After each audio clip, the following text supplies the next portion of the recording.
قائد الغر المحجلين إمام الأنبياء وسيد المرسلين ورحمة الله للعالمين سيدنا محمد وعلى آله وصحبه أجمعين.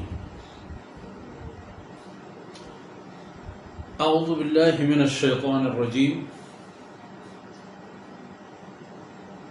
يوم ينفخ في الصور فتأتون أفواجا وفتحت السماء فكانت أبوابا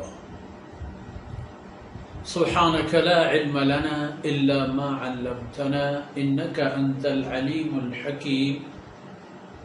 رب اشرح لي صدري ويسر لي أمري واحلل عقدة من لساني يفقهوا قولي واجعل لي وزيرا من أهلي رب زدني علما وارزقني فهما ثم أما بعد. گرامی قدر حاضرین، بھائیوں، بہنوں، دوستوں، سورہ نبا کی آیتوں میں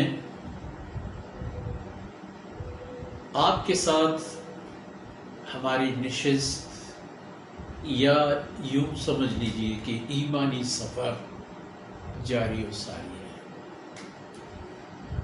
اللہ رب العزت علم و عمل کی دولت سے ہمیں مالا مال فرمائے تاکہ حقائق پر چل کر ہم دنیا اور آخرت کی سرخ روئی حاصل کر سکیں. گرامی قدر حاضرین، جس بات کی لوگوں نے انکار کیا تھا، ویسے آج بھی بہت سارے لوگ ہیں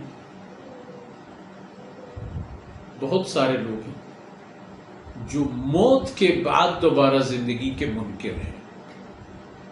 کوئی بات نہیں،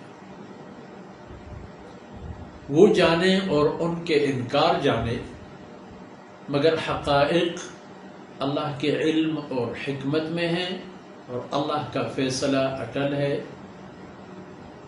اور یہ دن آنے والے ہیں، یہ وقت آنے والے ہیں کہ ينفخ فی الصور، وہ ایک مخصوص قسم کی اللہ رب العزت کے بنائے ہوئے ایک شاخ نما چیز ہے کہ اللہ رب العزت کے حکم سے جب اس میں پھونک مارا جائے گا تو اس کی آواز اتنی طاقتور ہوگی اور اس کی آواز میں اتنا اثر ہوگا، اللہ رب العزت نے اس میں دوبارہ حیات اور زندگی لانے کی وہی اپنے فیصلے اور قدرت ودیعہ فرما دی ہے کہ جب سور پر پھونک کی جائے فَتَأْتُونَ أَفْوَاجًا، پورے منکرین، معترفین، عابدین، فاسقین، فاجرین، مجاہدین، ظالمین، سب کے سب آ رہے ہوں گے. فتأتون، مل کے آؤ گے، اکٹھے آؤ گے. اور وہ بھی کس عالم میں، کس طرح؟ افواجن، فوج در فوج. کہاں آؤ گے؟ اسی میدان میں جہاں تمہیں لایا جائے. قرآن کریم نے مختلف انداز میں ان مناظر کا تذکرہ فرمایا ہے.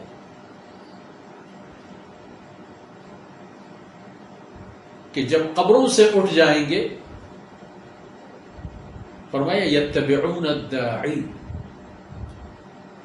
آواز کی پیروی کریں گے. تو کس طرف سے آواز آ رہی ہے؟ چلیں. چونکہ قبر سے جو نکلے تو وہاں پھر بیٹھیں گے. میدان محشر میں انہیں آنا ہوگا. بذات خود آئیں گے، فرشتہ دکہ دے کے لائیں گے.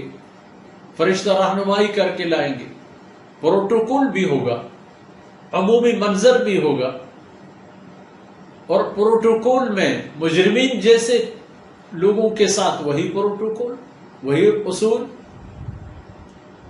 اور وی آئی پیز کے لیے ان کے مطابق اصول.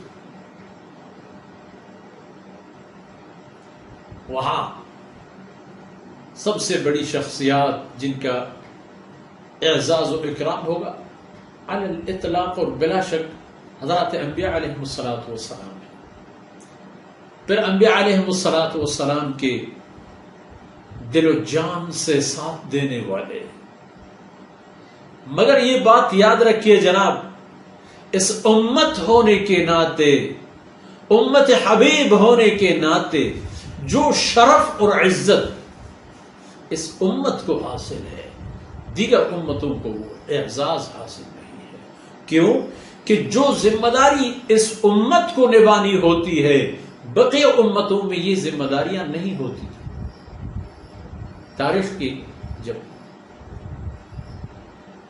کتابیں پڑھی جاتی ہیں تو وہاں آپ کو گوہر نایاب بھی ملتی ہے. جناب رسول اللہ صلی اللہ علیہ وسلم کی شان میں پچھلی کتابوں میں تذکرہ ہے،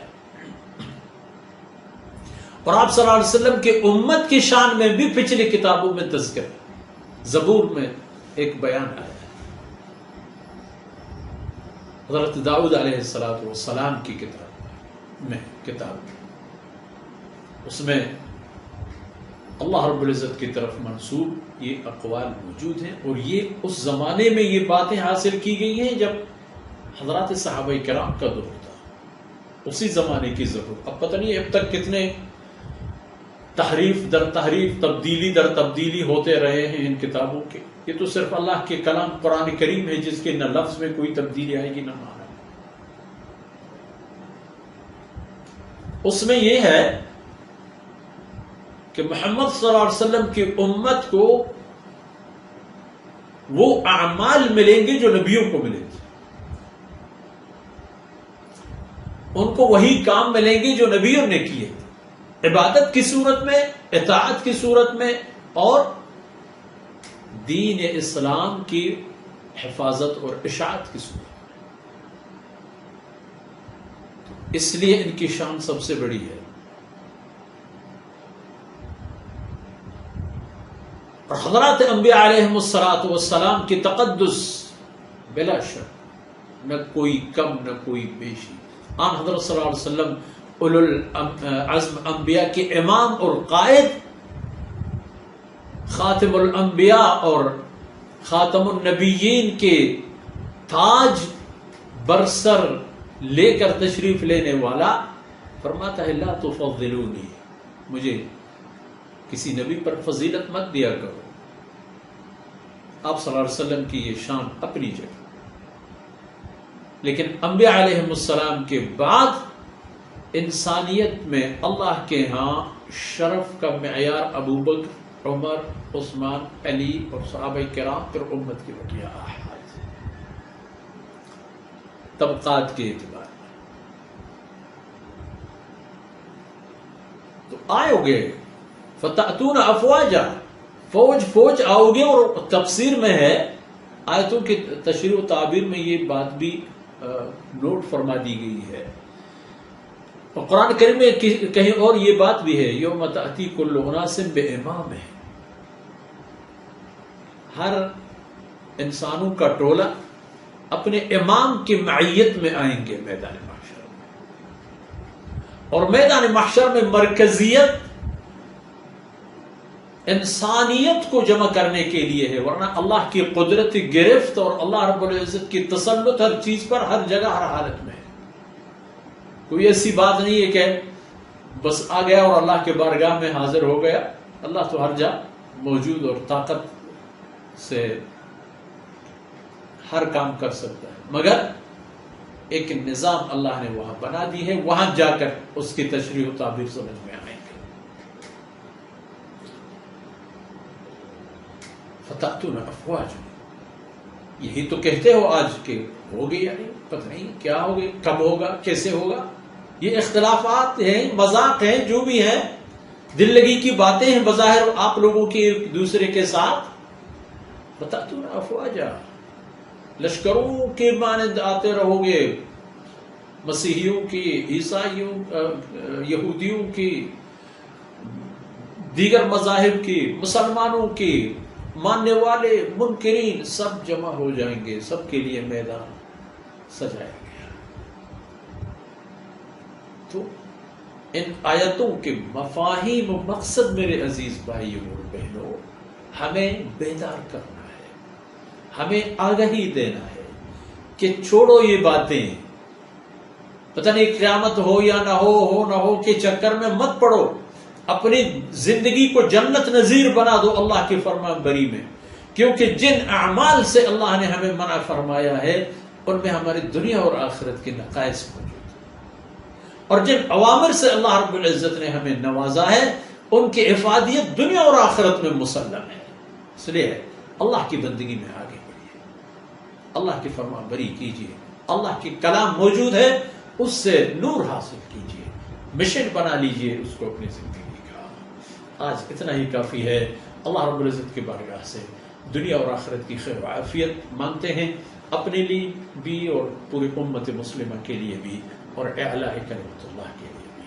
وصلی اللہ علی نبینا محمد وعلی آلہ وصحبہ اجمعین۔